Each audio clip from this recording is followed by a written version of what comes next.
Comment tu te sens là? Je me sens bien, ça faisait longtemps. Ça faisait longtemps que je n'étais pas sur scène. Ça m'avait manqué. Et je suis trop contente qu'aujourd'hui on a cette scène pour nous, tout seuls.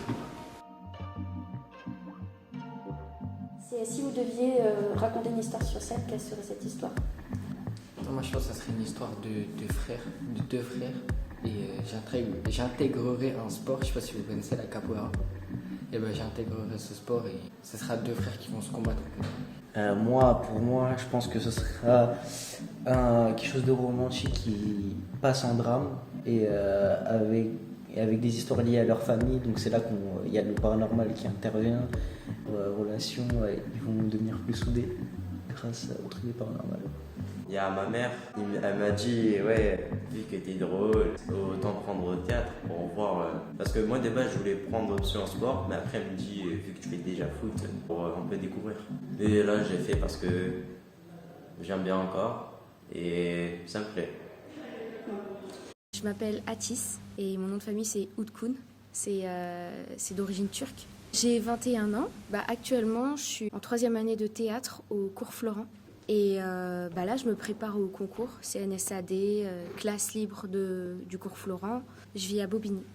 Et ouais, je suis comédienne, quoi. C'est au-delà de aimer, au-delà de la passion, en fait. Ça fait partie de moi, c'est moi. Et je riais tellement que je pensais que tout allait bien. Laissez chanter l'oiseau. Tuez le bruit pour laisser chanter l'oiseau.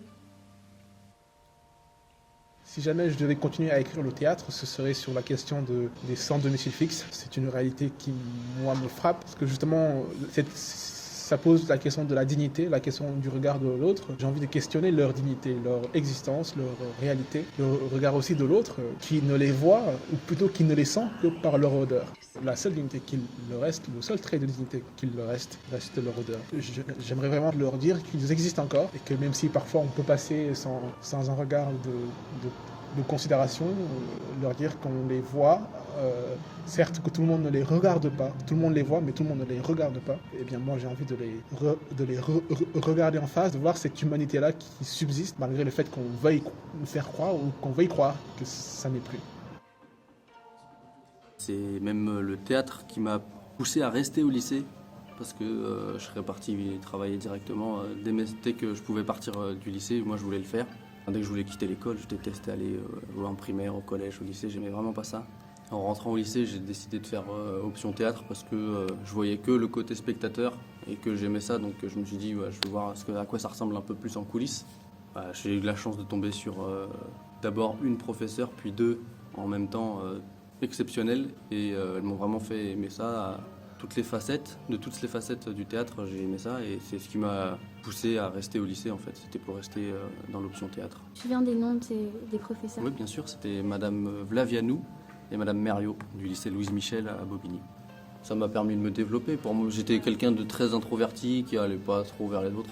Je le suis toujours, mais c'est plus de façon handicapante, on va dire. Okay.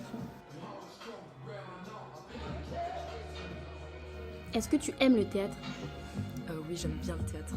Parce que je trouve que c'est peut-être l'art où j'arrive le mieux à m'exprimer, à délivrer beaucoup de choses en moi.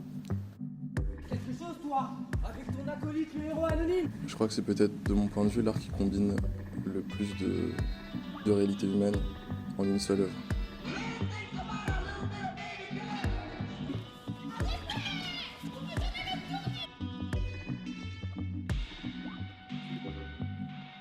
L'intention, le jeu, la musique, la lumière.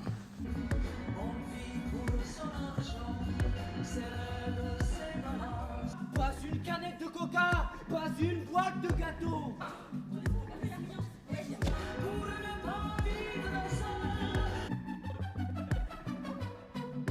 C'est la 6e fois, ne mentez pas. Eh bien, je l'avoue. Note que je ne suis pas contre.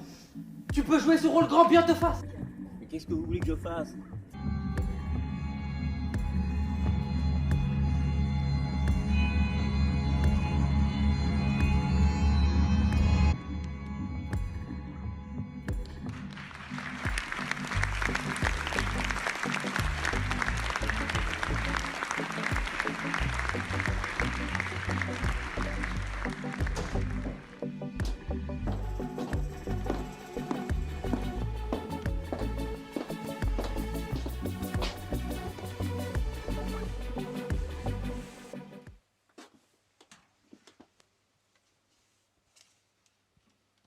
ce qui me concerne, avant d'en tomber amoureuse, le théâtre n'était pas ma priorité.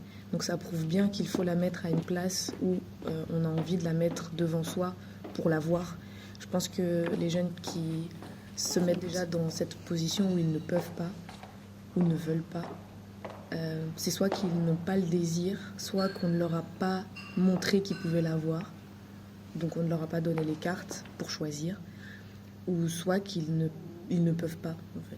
On commence à voir certaines personnes qui se donnent l'autorisation de venir dans ce lieu culturel.